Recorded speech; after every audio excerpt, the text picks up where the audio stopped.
Gaza death soars as Israel says war to last many more months.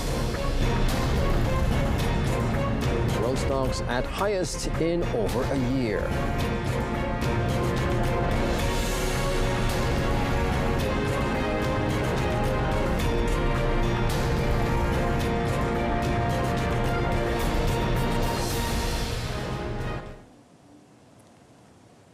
Thank you for joining us. I'm Otto Othman and this is World Today.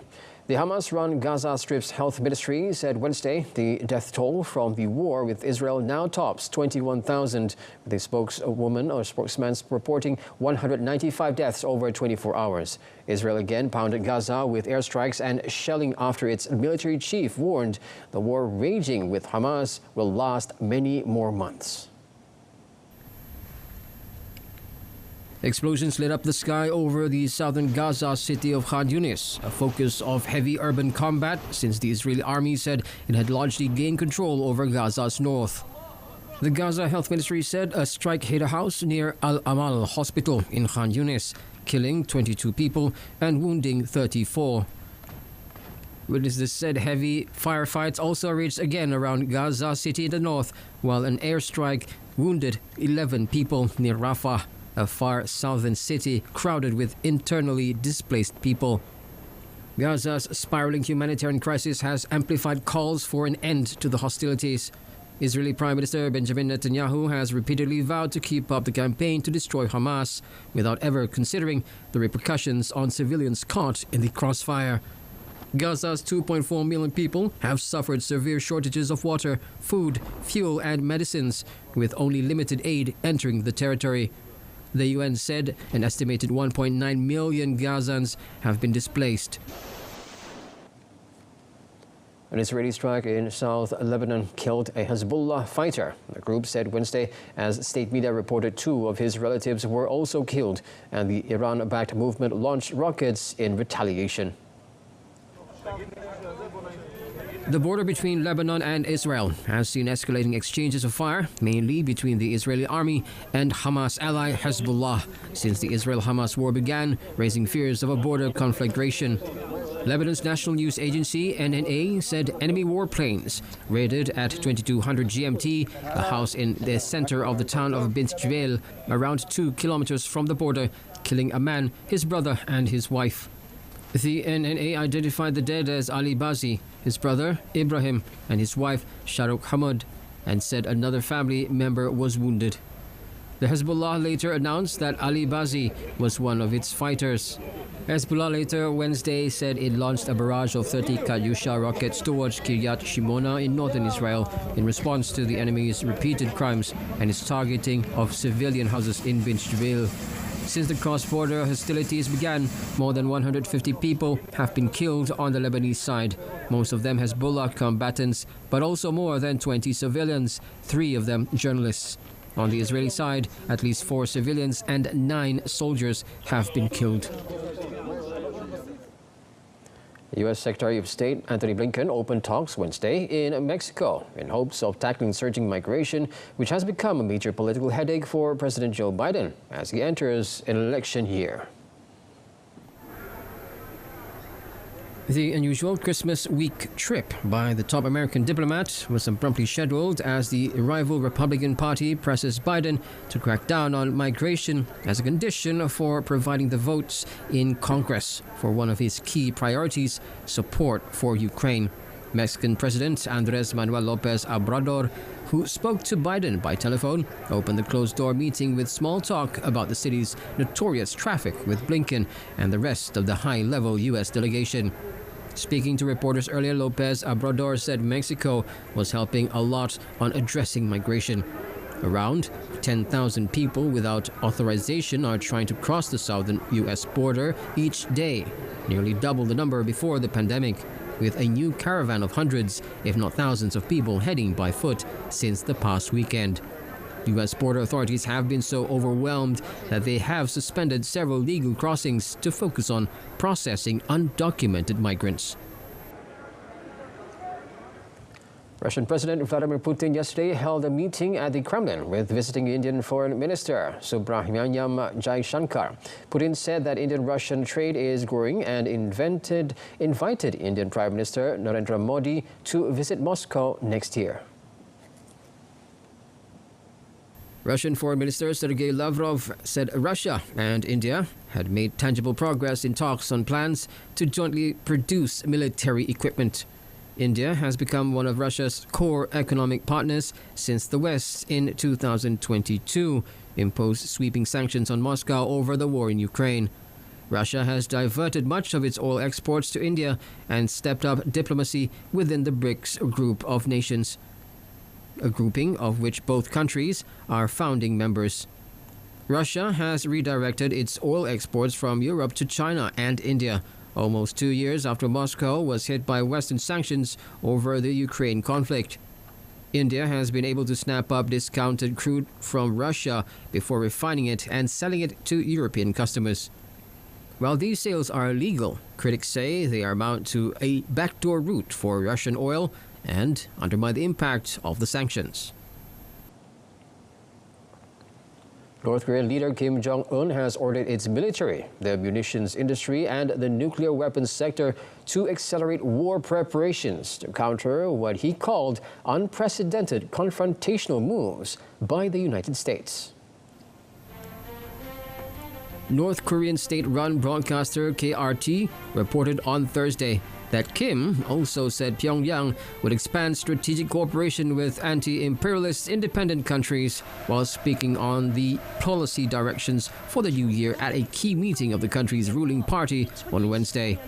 North Korea has been expanding its ties with Russia, among others, as Washington accuses Pyongyang of supplying military equipment to Moscow for use in its war with Ukraine. Meanwhile, the U.S. also accused Russia for providing technical support to help the North advance its military capabilities. The 9th plenary meeting of the 8th Central Committee of the Workers' Party of Korea kicked off on Tuesday to wrap up a year, during which the isolated North enshrined nuclear policy in its constitution, launched a spy satellite, and fired a new intercontinental ballistic missile.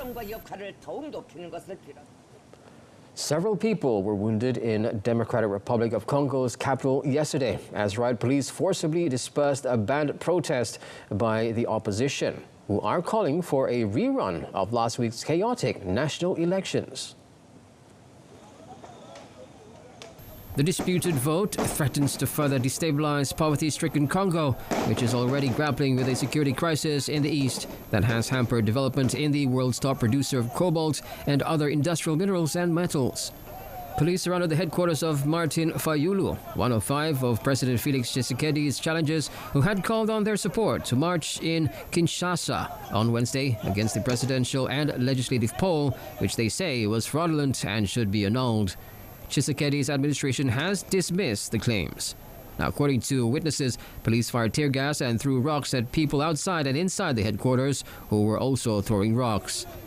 Fayulu accused the security forces of heavy-handedness and said 11 people had been injured. At least 15 people were killed when a tanker truck exploded after crashing in the central Liberia. The tanker carrying gasoline crashed and fell into a ditch along a road in Totota in Bongo County, with police saying at least 30 more people were injured in the explosion as locals gathered at the scene. Deputy Inspector General of the Liberia National Police, Prince B. Mulba, said many people were burnt in the fire. Another police officer, Malvin Sakor, said that after the crash, some locals started to take the leaking gas when the tanker exploded, killing some and wounding others. He said that the police were still gathering the total number of injured and killed. An eyewitness, Aaron Masakui, said people climbed all on top of the truck, taking the gas, while some of them had irons hitting the tanker for it to burst to get gas. A health officer from Bong County, Cynthia Blapu, told local newspaper Front Page Africa that there were some 36 critically ill patients, including children and a pregnant woman. Australia yesterday grappled with the aftermath of deadly thunderstorms that uprooted trees, damaged buildings and left tens of thousands without power after it battered the country's east over the Christmas season. Now, 10 people were killed across the country after severe thunderstorms slashed the states of Victoria, New South Wales and Queensland on Monday and Tuesday, bringing large hailstorms and torrential rains. Strong winds blew off roofs and brought down trees in some of the worst affected areas. The youngest victim was a 9-year-old girl found after she was swept away in a flooded stormwater drain.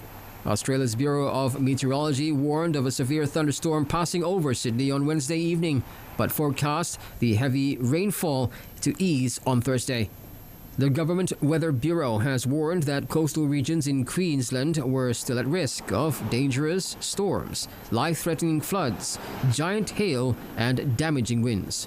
Utility company Energex said it was racing to restore electricity to more than 80,000 homes in the state.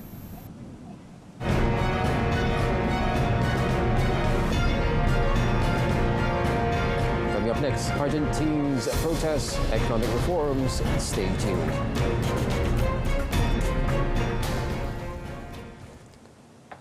World stocks rallied to their highest level in more than a year yesterday, while the US dollar hit a 5-month low, as expectations mounted that key central banks, such as the Federal Reserve, will start to cut interest rates early next year. In line with the expectations of lower interest rates, the benchmark 10-year Treasury yield fell to a 5-month low, while the 2-year Treasury yield tumbled to a low not seen in 7 months. Investor hopes that monetary conditions might be loosening boosted the MSCI's gauge of stocks across the globe by 0.46% to a level not seen since October 2022. On Wall Street, the Dow Jones Industrial Average added 0.21%, while the S&P 500 and the Nasdaq Composite were flat. European shares edged up 0.21%, with trade subdued given public holidays across the region on Monday and Tuesday. Analysts said the main risk for markets was that rates might not fall as fast as expected. Oil prices slipped as some major shippers returned to the Red Sea, an area disrupted after Yemen's Houthi militant group began targeting vessels earlier this month. U.S. crude fell 2.02% to $74.04 US dollars per barrel, and Brent was at $79.6 US dollars, down 1.81% on the day. China's November industrial profits posted double-digit gains as overall manufacturing improved, data showed, although soft demand continued to constrain business growth expectations, emboldening calls for more macro policy support. Japan's Nikkei rallied more than 1%, and Hong Kong's Hang Seng Index rose 1.7% in its first trading day after the Christmas and Boxing Day holidays. Spot gold added 0.5% to $2,077.39 US dollar an ounce, while Bitcoin rose 2.08% to $43,393 US dollar. Japan's nuclear power regulator on Wednesday lifted an operational ban it imposed on Tokyo Electric Power Company TEPCO's massive Kashiwazaki Kariwa power plant 2 years ago, clearing the path for it to resume a process towards a restart. TEPCO has been eager to bring the world's largest atomic power plant back online to slash operating costs. But a resumption still needs local consent in Niigata Prefecture on the Sea of Japan coast.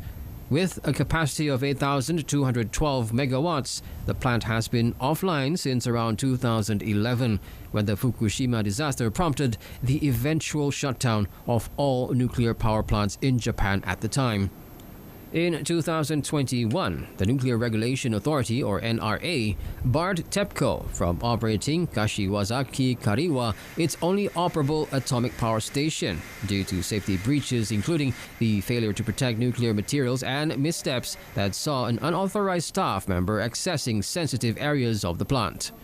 Shares in TEPCO had risen sharply after the Nuclear Regulation Authority indicated early this month that it would consider lifting the operational ban after conducting an on-site inspection and meeting with the company's president. Thousands of Argentines took to the streets of Buenos Aires on Wednesday, clashing with police as they protested a decree of sweeping economic reform and deregulation published by President Javier Milei. Marching at the behest of labor unions, the protesters demanded the courts intervene to invalidate the mega decree they say would carve away at worker and consumer protections. Congress is sitting in an extraordinary session this week at the request of ultra-libertarian Milei, in office since 10th December, to consider the plan. He sent a package of bills to give effect to his decree to Parliament on Wednesday. The decree would change or scrap more than 350 economic regulations in a country accustomed to heavy government intervention in the market. Among others, it abolishes a price ceiling on rent, eliminates some workers' protections, and scraps laws shielding consumers from abusive price increases at a time when annual inflation exceeds 160% and the poverty level has surpassed 40%. A number of civic groups on Saturday filed a court motion to have the decree declared unconstitutional. After the protests ended, small, scattered groups continued to confront police. Local media said at least 7 people were arrested. Milei's chainsaw plan to cut estate spending has triggered a series of street protests against the government. Unless both houses of Congress scrap the plan in its entirety, the decree will enter into force on Friday. The New York Times sued ChatGPT maker OpenAI and Microsoft in a U.S. court yesterday, alleging that the company's powerful AI models used millions of articles from training without permission. Now, copyright is becoming a major battleground for the much-hyped generative AI sector, with publishers, musicians, and artists increasingly lawyering up to get paid for technology that is being built with their content.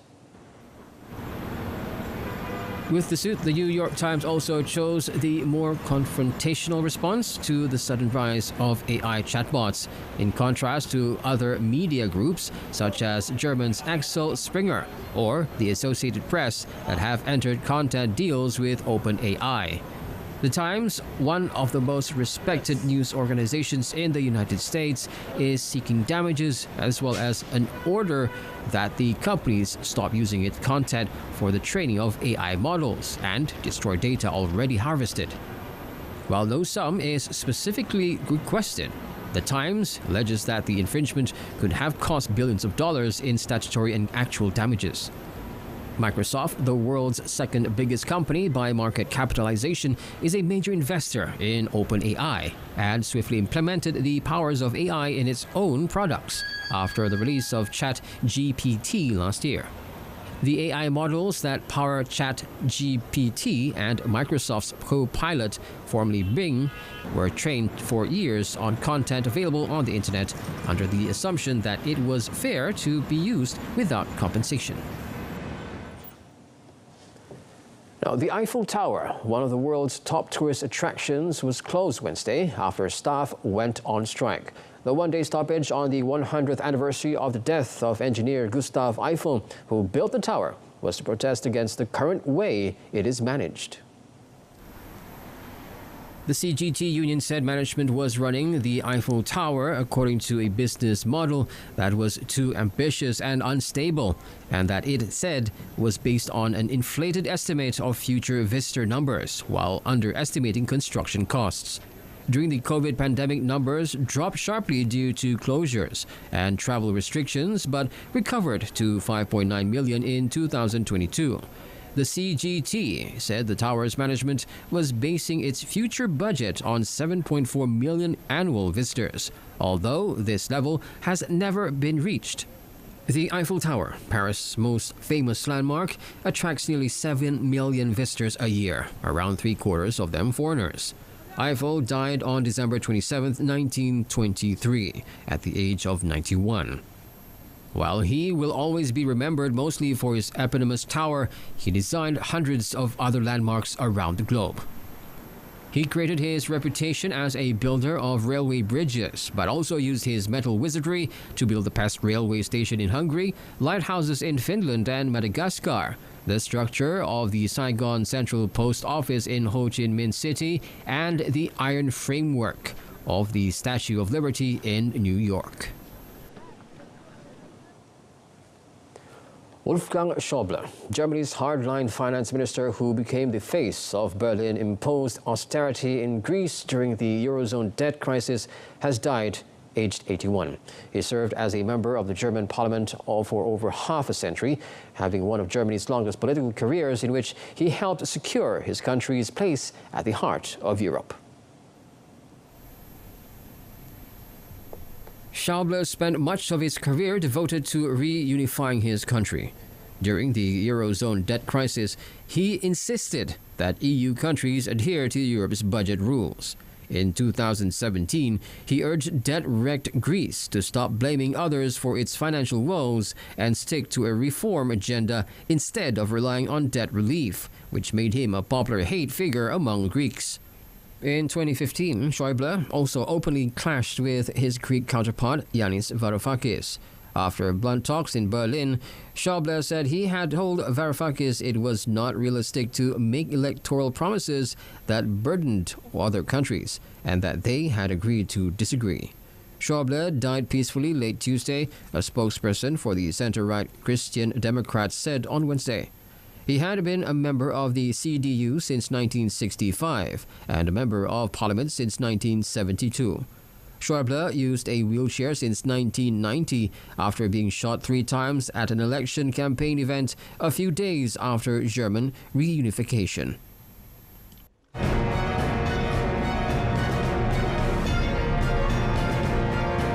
Still to come in sports, Man City returns to Premier League with a perfect comeback.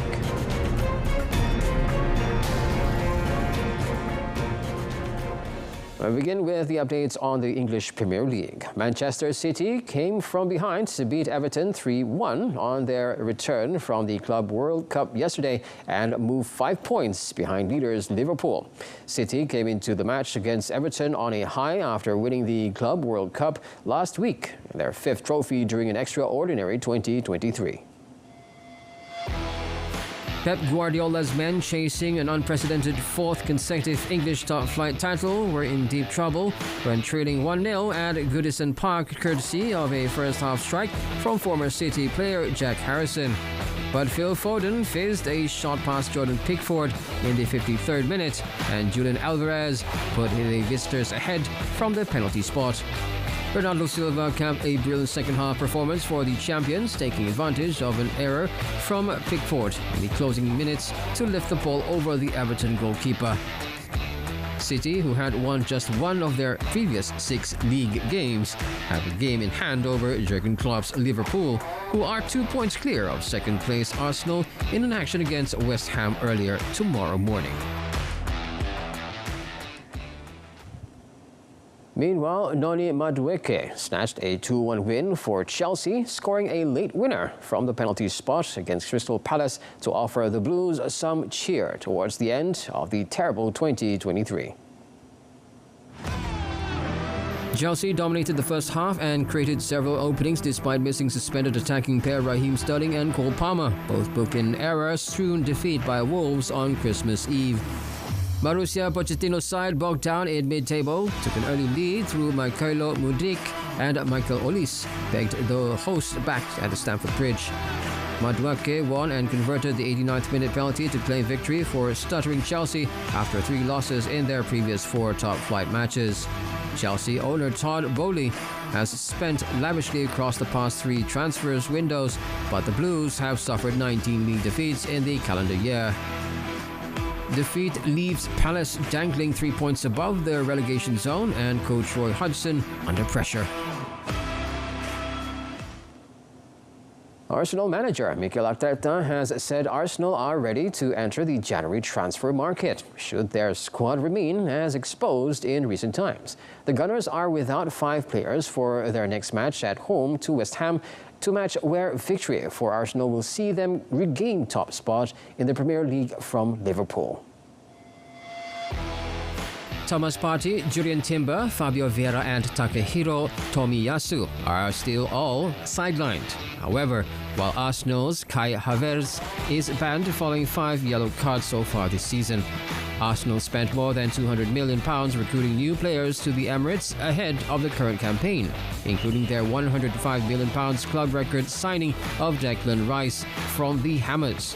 The England midfielder was joined at the Emirates Stadium by Havertz and Timber after Arsenal went on a spending spree, having missed out on the Premier League title despite being top 4 248 days last season. Arsenal manager Arteta has no certainty over when his injured quartet will be back in action, and with a packed festive fixture schedule testing the depth of all Premier League squads, the Spaniard is prepared to bolster the Gunners squad during next month's transfer window.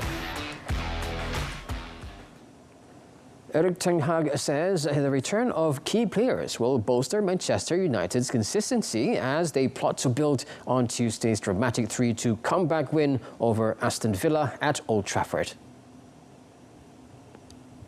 It seemed United were destined to go 5 games without a win as familiar defensive frailties allowed Villa to go 2-0 ahead in the space of 6 first-half minutes, following John McGinn's unchallenged free kick and a goal from an unmarked Leander Den Donker.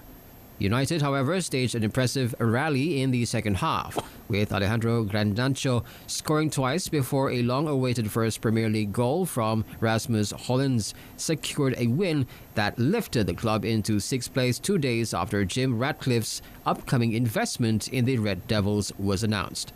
Commenting on the arrival of Ratcliffe, Ten Hag said the whole club is looking forward with the British billionaire. Yeah, we're looking forward. I think it's positive for the club that they are in. They're stepping in. They have a lot of experience in sport on the highest level, F1, cycling team, other football clubs. So it can only help and support us to get our targets. In tennis, Carlos Alcaraz came back from a set down to beat world number 1 Novak Djokovic 4-6, 6-4, 6-4 in a hard-fought exhibition match in Riyadh on Wednesday. Now, the match is a preview to January's Australian Open as the world's top 2 players get into gear for the 2024 season. Alcaraz started strong by breaking the Serb's serve in the opening game. However, Djokovic answered back with 2 breaks of his own to take the opening set 6-4. The Spaniard then started the second set by breaking Djokovic once again. He then held his serve to secure the second set 6-4 to force a deciding third set. The third set was an epic back-and-forth battle with Alcaraz getting a break in the third game, only to see Djokovic level once again in the 6th. The string of errors by Djokovic allowed the world number 2 to take the upper hand back when he secured the deciding break to go up 5-4. He then served out to set the match at 4-6, 6-4, 6-4. Both Alcaraz and Djokovic played each other 4 times in 2023, with Djokovic knocking Alcaraz out of the French Open on his way to claim the title. Alcaraz then got the best of Djokovic in the thrilling Wimbledon final, and Djokovic also racked up wins against Alcaraz in the Cincinnati and again at the ATP finals to bring it to a 3-2-all to head-to-head record to the Serbs' favor in tour-level matchups.